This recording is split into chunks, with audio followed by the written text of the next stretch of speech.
going on, people? Welcome to Live Palace Focus. Every Tuesday night, we're here to talk about all the latest with Palace. In this episode, even though I'm not showing it right now, I am in pain. I had to put on my retainers again, so it's very difficult for me to speak when I have to speak. So I'm basically like 50% fit. But I'm still out here on the playing field. But if you're watching this on replay, make sure to hit the like button and also subscribe if you're new to the channel so you don't miss out on future episodes. And if you're here right now, we'll be sending out a link so you can come and join us live and share your thoughts on the game. I'm joined by Stan here. Stan, look, 3-0 defeat. I'm in pain. But what do you make of that game? Because not many Palace fans were actually disappointed about the performance. It didn't feel like a 3-0 loss. Jurgen Klopp said it was his hardest ever 3-0 loss, 3-0 win that he's had in his career. There was lots of praise apart from Match of the Day, which completely ignored Palace. But there's been praises amongst Palace fans, and Patrick Vieira seemed a bit frustrated, but the players seemed a bit happy. What did you make of it all? I thought 3-0 flattered them, to be honest with you. Look, they're a good side.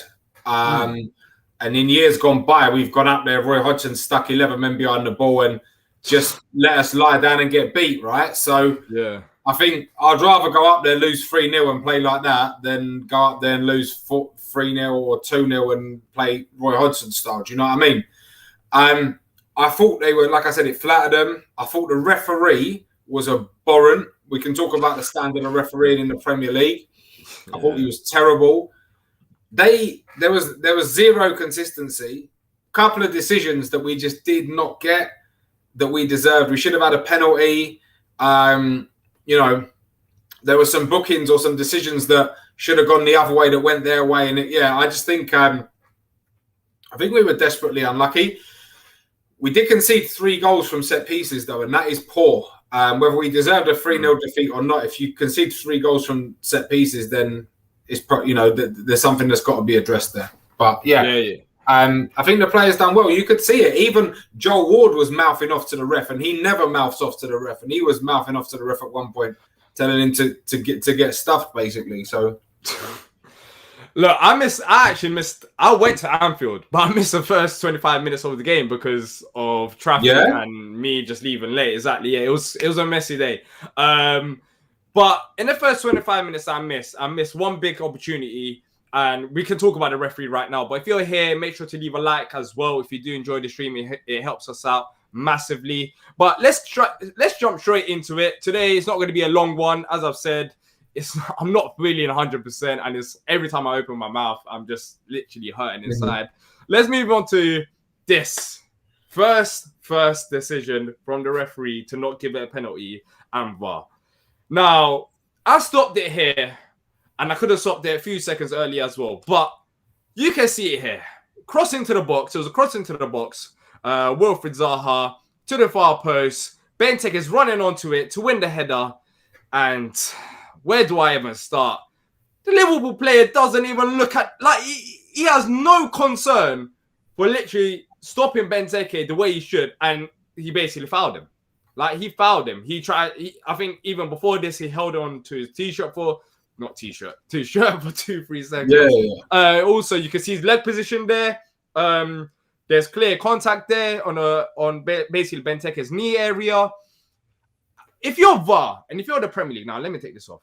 If you're VAR and you're the Premier League and you're talking about video assistant referees, surely this is the type of incidents that you need to pick up. The type of incidents that maybe the referee wouldn't see, even though. I personally feel like the linesman should have saw that because I don't know what else he's looking at. You need to pick those up. In Match of the Day, they didn't even talk about it. But the referee's performance on the weekend, it was just shocking. But let's start with this decision.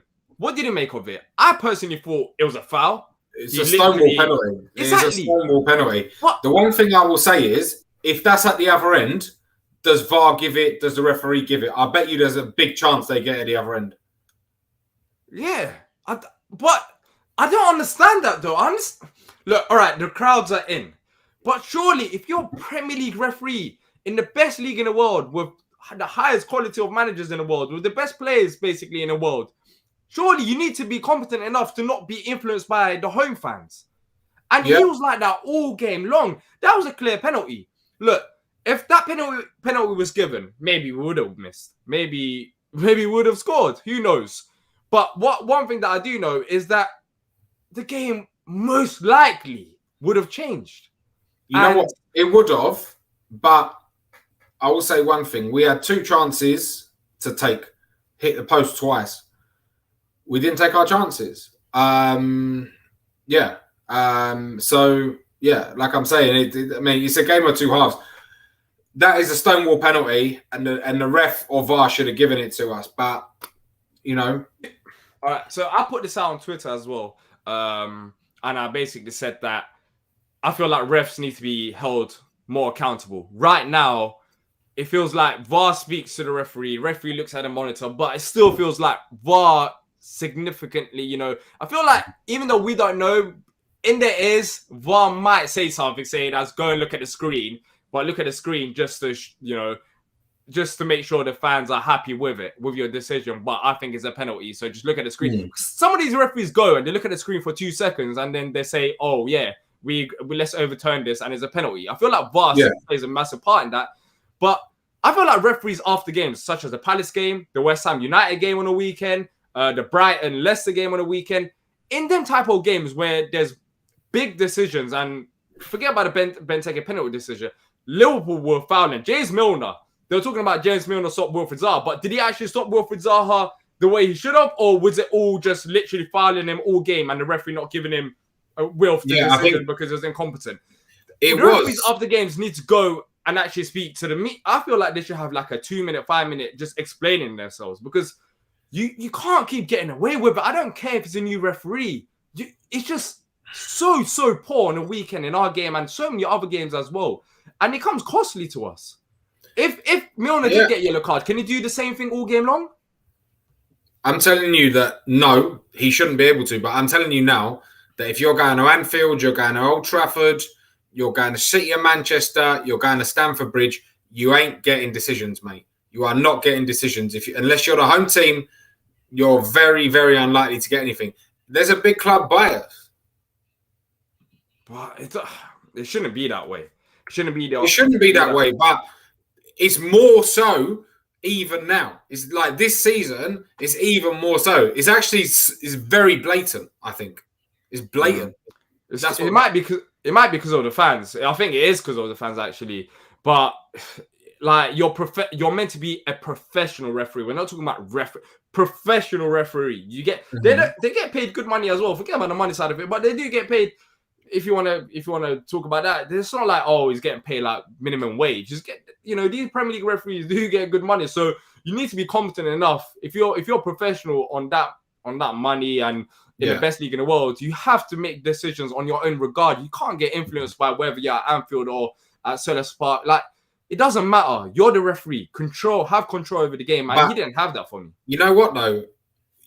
There's certain referees that even come to Selhurst and we get no decisions. Kevin Friend, you don't get anything off him. Who's the other one? Moss, you get nothing off him. I'm trying to think who the other refs are. Who's the other one? There's loads of other refs. Like you get Mike Oliver's a solid ref. I feel like sometimes Pawson, you get nothing off of him, mate. Craig Pawson, nothing. Do you know what I mean? Who's the other one? The main one. Who's the main one? I don't know. Mike Dean. What'd you get off of him? He never Wilf hasn't had a sniff of him off of him for years. He's one of the most foul players in the league. So yeah. Yeah, and there's some interesting comments here as well. This one is from one of a kind. Sadly, social media and fans doesn't really allow referees to be confident in decisions. That's why they are so biased, because they don't want to deal with the abuse one way or another. But an interesting thing that happened this week, I think it was, a report came out, and it was Darren saying this as well. We even saw the report this week from an official. They said that they don't want too many Leicesters to happen. See, stuff like that just annoys me, because what do you mean you don't want too many Leicesters to happen? But that's what I'm saying. If that's the case, then I want to hear from these referees, because I feel like they're too not corrupt, but it's too dodgy. Like, it's an agenda, mate. There is a big agenda.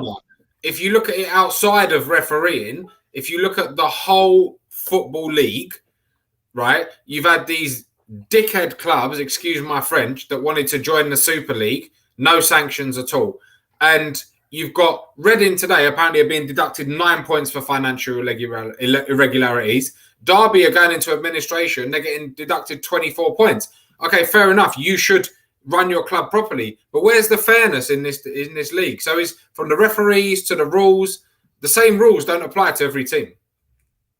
Yeah, and it should change. Hopefully, I'm starting to hear referees after games, they should be held 100%. Accountable. Talk to the media, even if it's for 2 minutes. Explain the key decisions that they've made, or why wasn't James Milner booked in that game? Like there was some. It was not even like little fouls.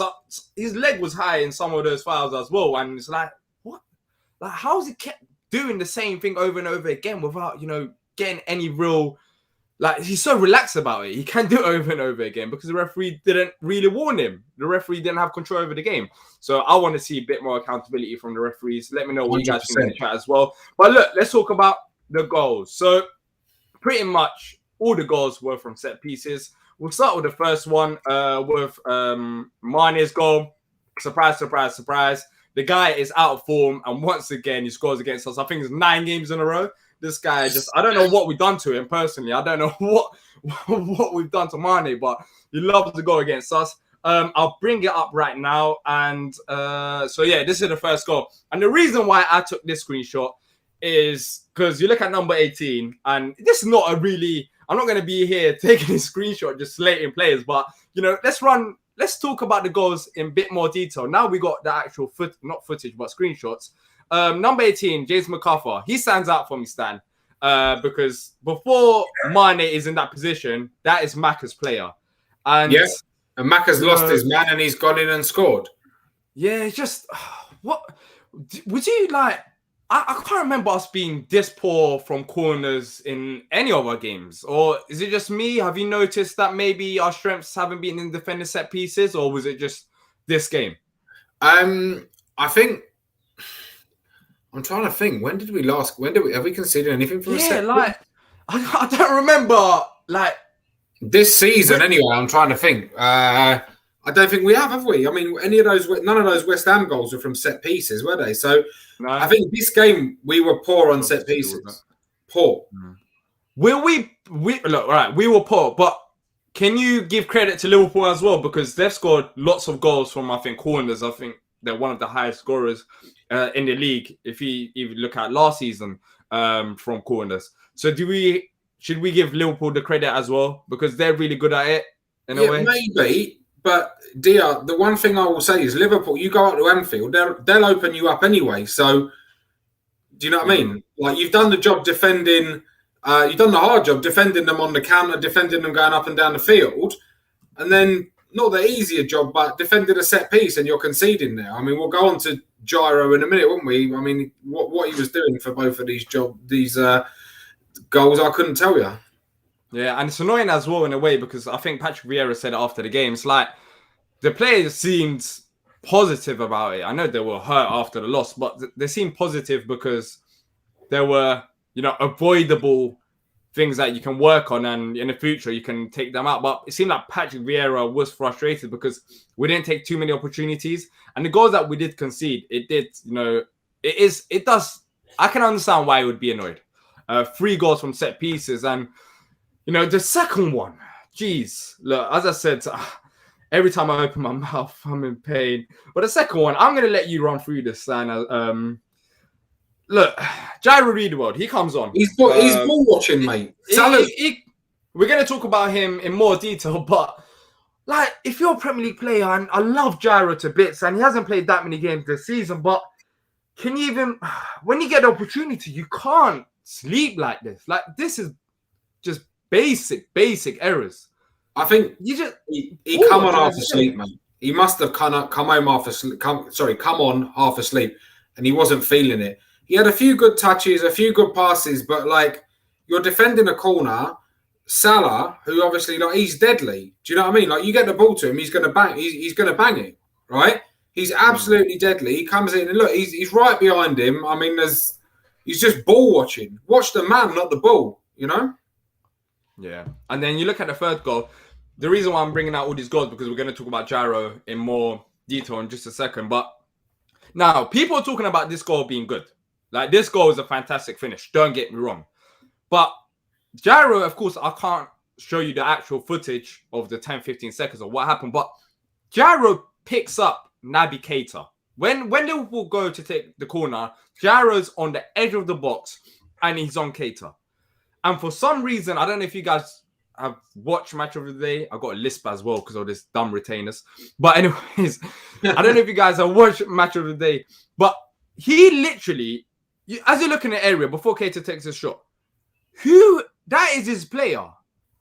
That you can't go and just leave him that wide open. It's a great finish, but if you're closing him down, then he doesn't have that time involved. He's getting out the way of the ball as well. You know what he may as well have done? He may as well have just stepped to the side and go on, mate, have a crack. Do you know what I mean? Like, that's the levels it was at. Like, I get that maybe he's putting his hands are behind his back because he don't want to he don't want it to strike his hand or whatever. But you're going for it, mate. If you're blocking for it and it strikes you on the hand by accident, whatever, there's nothing you can do. At least you try to block it. Do you know what I mean? And like, let's be real. Like Keita, last season, who's the other rubbish player that scored against us in the 7-0? Too many that scored against us. Minamino, whatever his name is. Oh yeah. And now Keita, like, do you know what I mean? Like, when are we going to stop going? You know, when are we going to stop like conceding these rubbish goals against these top sides? Because it was a good performance, but like those 3 goals to concede were rubbish, mate. Rubbish. Yeah. Look, Luke is here. Luke, we're talking about Gyro here. Look, he hasn't played that many games this season. I think this was his second game. Do you think this impacts his playing time this season based on the 2 goals that we did concede? Do you think Patrick Vieira is going to look at it as, I gave Kyoto a go, I gave Luca a go last week, and now it was Gyro's go, and he didn't take it. Next up is going to be Will Hughes, and it's going to fall down the pecking order. Do you think that's going to happen, or do you reckon that Vieira will be more, sympathetic? You have a bit more sympathy to make sure, he gives Gyro another chance? You're muted, mate. We can't hear you. Mute. Put yourself, yeah. Now talk. Is it still muted? Yeah, he's muted. Oh, jeez. All right. That's a howler, but it's fine. Try unmute yourself. But anyway, Stan, you go with it. Oh, wait. Luke? Hello. Yeah, we can hear you now. Did you hear what I said about Gyro? You're gone again. You're gone again. I don't know what's happening. Stan, what do you think about it? Because we've got competition there. You got Will Hughes, you got Luca, you got Kouyaté. Do you think this impacts his playing time this season? Do you think he's going to get another opportunity, maybe even next week against Brighton, based on these mistakes? I think 100% it impacts his playing time. To be fair, Vieira's brought him on or played him in tough games. So he's played him in Chelsea game, he's played him in the Liverpool game. And you can see, you always know, the frustrating thing with Gyro is that there is a baller there. Do you know what I mean? Like, come through Ajax Academy, he knows his stuff, he knows how to play the ball, but he falls asleep, he switches off. Do you know what I mean? And that is the most annoying thing about it. And I think, you know what? I get that we were playing Liverpool. He could have done better for both of those goals. And I think you're going to look at his playing time it ain't going to be massive now because there is competition in that midfield, Why do you think he hasn't played Gyro anyways? Personally, I've been a bit shocked with that because when you're looking at technical abilities, I take Gyro over Kouyaté personally. But even last game against Tottenham, you brought on Luca over Kouyaté, not Gyro. Why do you think that is? Is it what you said about the concentration? Do you think maybe Gyro can do a role there? It's a bit confusing for me.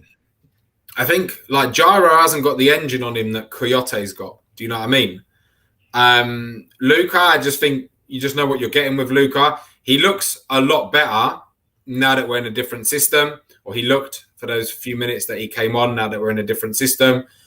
I mean, he was known to fall asleep a few times last year, especially with some bad passes and stuff like that. But I just think they're more dependable, and like in that midfield engine position, you need players that are dependable. And you, at this moment in time, you can't depend on Gyro by the looks of it. Yeah, well, look, that's it for the Liverpool chat. Let's move on to Brighton. Actually, maybe Luke is back. Maybe he's going to talk about Liverpool a bit more. Luke, can you hear us? Can we hear you? Biggest mystery. Hello. Yes. How you doing? You're back. Yes, we can hear you. Yeah, you're back, and you're not on mute. Yeah. Oh, he's gone. All right, cool. That's it. Luke's having a howler. Let's move on to the Brighton game. Look, Monday Night Football. There's going to be an opposition preview out as well later on in the week. Hopefully by then, my pain will go away. Right now, I'm struggling. Brighton, Stan, what do you think about it? They've been on form. I think they're in the top 4 right now as we speak. I think they're second or third. Yeah, and they beat Leicester as well. But surely, if you're going into this game and you're Palace, we should be going in there with the mentality that we need to win this game, right? You can't just treat them as, they started off the season well, and a point will be good enough. Honestly, don't say it, man. We have to beat Brighton. We have to. We hate them. I'm telling you, we have to beat them, and they couldn't have had an easier start to the season. I think Leicester was the hardest game that they've played. Maybe they played Everton and they lost to them. Look, Brighton fans are well known for getting ahead of themselves. I've already seen it on Twitter. There's a lot of mind the gap, and we're up here. A lot of them already think this game's won.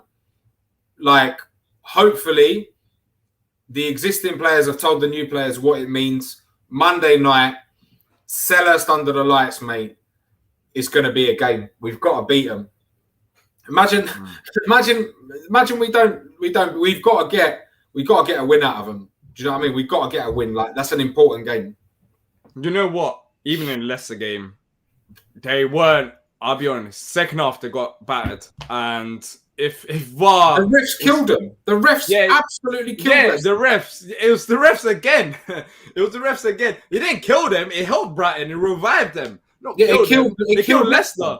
It killed Leicester. Like, they won that game, but I don't know how they won it, because Leicester literally scored 2 goals, and it was the refs once again. But looking at the game and just talking about the lineups quickly and some personnel, Benteke started this game. Edouard did come on in the second half against Liverpool, but him, and then you look at Ayew and Olise as well. Out of them two, let's start with Benteke and Edouard. Who starts up front for you? Do you go with the Benteke option? How comes? Because Brighton are physical, very physical at the back. And I think for the first 60 minutes, you need someone that's going to play them at their game, and tire those 2 centre-backs out. But you could go the other way, and you could have someone that's going to just go and run them ragged. So you're not sure, but I would say start with Benteke and take it from there. Nick, who starts, Benteke or Edouard? Good, Nick. Yes. Hello. How you doing? I'm good. Benteke, tire him out. But then again, we could let Brighton be all over us and then score with our only touch in the box like last time. I don't want that. No, I don't want that. I don't want that, mate. We've gone past that stage. That was so funny, though, wasn't it? If you're gonna win and play badly, that's the way you want to do it. Watching that for 90 minutes, it wasn't funny. Trust me. I was with you, mate. By bro. Exactly. Their fans want to get us back for that. Do you know what I mean? They want to get us back for that. So it's going to be, it's going to be an interesting game. Yeah. What about Edouard though? Surely he must be thinking, well, I scored 2 goals. What do I need to do to start? Like, he doesn't want to be an impact player. I doubt it. He probably has belief that he can be a starter. And if he's not starting in the Liverpool game after scoring 2 goals, and if he's not starting in the Brighton game, then when does he start for Palace? He's going to start against Leicester, mate, because they got Soyuncu and that other Donny at the back, Vestergaard. The pair of them have been nigh on useless this start of the season, and he's going to absolutely destroy them. Now, I've heard that Brighton haven't actually, they might be 4th or 5th or wherever they are, but they haven't actually been very good. And the only team they've played who are half decent are Leicester, and Leicester were robbed by the ref. Look, if we play like we did in all the games this season, apart from the Chelsea game, I can't see how we can't fail to pick up 3 points in that game. We've got lots of different players that can score goals as well in the squad. You've got Maka, who knows how much that game means. Brighton, they're on a bit of a roll, but we're at home. We'll have the fanatics behind us. I just think that it'll be too much for them. We'll put them in their place. So I really hope and pray that we put them in their place, because I'm going to swear now, I fucking hate them. I hate them, mate. I'll be honest with you, I want Benteke to stamp on Lewis Dunk's face. I want him to put Dunk out for the season. Do you know what I mean? That's how much I hate them. Well, if we now lose, you know what's going to happen, right? You're just going to get us clipped. And you're going to go, and it is going to go horrific. Well done for saying that, Stan. We better win now. Like, we had to win before, but we better win now. Because I don't want to get clipped over what you just said. You think they hate us, mate? They don't care. Do you remember the playoff year when they drew 0-0 at our place and they were all over social media saying, "Oh yeah, we're going to beat you, we're going to beat you, we're going to beat you." It's going to be like that again. I think. We'll turn them over. They'll be very, very disappointed. I just hope. I know Stan won't be there, but I just hope the policing and everything's all right. Yeah. On the Monday nights, because other years past, it's been a nightmare to get away from the ground. We're talking hours to get away. I just hope that the stewards and the policing is all sorted for that. What about Ayew and Olise? Ayew needs to be dropped, simply because when we dropped him last time, and then he came on as a sub, didn't he? He played really well, and then the game after that, he played really well. Okay, he's not getting assists, he's not getting goals, but he's still having an impact. The problem with Ayew is now he's getting to the point where is it 33 games without a goal? We saw him on Saturday against Liverpool, didn't we? He got through. He had 2 players in the box that were free, and he took that wayward shot. He needs to learn from that. That was the end for me. There's never any positives going out about Ayew ever again. That was the end for me, mate. I don't think that was the end, Stan. You've been on his case since last season. I don't think that was the end for you. No, that's it for me. Like, I can't. Yeah. The only two things that go against Olise starting are one, it's a high pressure game. It really is. And so what? I suppose he's had high pressure games in the Championship as well. And secondly, Ayew knows more what the rivalry means, I think, than Olise would. Yeah, but he's just going to run into blind alleys, isn't he? The one thing I will say is, what's their situation looking at injury-wise? Is Basuma injured? Is Lamptey injured? Basuma, he should be for our game. I think that's what Graham Potter said. He should be ready. Really sounds like he should be a musical instrument, doesn't he, Basuma? Sorry. That's a musical instrument. I've never heard of that before. Yeah. All right. Score predictions. I'll start with you, Nick. How do you see this one going? We're going to go 1-0 down, but we're going to win 4-1. Woo! That's a game and a half. Stan? 2-0 Palace. 2-0 Palace. Let us know in the comments section as well. What's your score predictions? I'm going for it. Yeah, I can't say 2-0. You said 2-0. I don't know. 3 sounds a bit too much. 1 sounds a bit too less. I'm going to go for 1-0. I'll be happy with any win against Brighton, even if it's like last game. If we just beat, I don't want it to be like that, but even if the same scenario happens and we beat them, then that's all I care about. As long as we beat them, I'm happy with it. Luke says Palace 3, Brighton 1. Tim says 3-0 Palace. So look, we lost 3-0, but everyone is still positive. I guess it is Brighton, and we need to be positive because this game is special to us. But the performance on the weekend pretty much says it all. And my performance today has been a shocker because I am struggling. So we're going to have to end this. And apparently I've got us clipped. So yeah, well, hopefully not. Well, if these score predictions are right and what LT Nation said, 4-2 Palace, Darren says 4-1 Palace, Eagle, I said 2-0. They won't be clipping us because we're fine. But if we lose now 3-0, Stan, you've got us into trouble because I can't deal with Brighton fans. Are you doing a preview with the away fans? Yeah. I got a Brighton fan coming on. I'm gonna definitely confirm it, but it should be out on Thursday. So check that out, and hopefully by then I'll be back to 100% fitness. But look, we still managed to get half an hour out of me and out of everyone else, which is a surprise. I didn't think that would last this long. But look, thank you to everyone who's joined us. That was it for today. Thank you to Nick, Stan, and also Luke, even though he was on mute. Thanks to everyone. And we'll be back hopefully on Thursday to go and have an opposition preview. And there'll be some other content coming on along the week as well. So make sure to look at all back of the social media accounts. And yeah, until next time, up the Palace.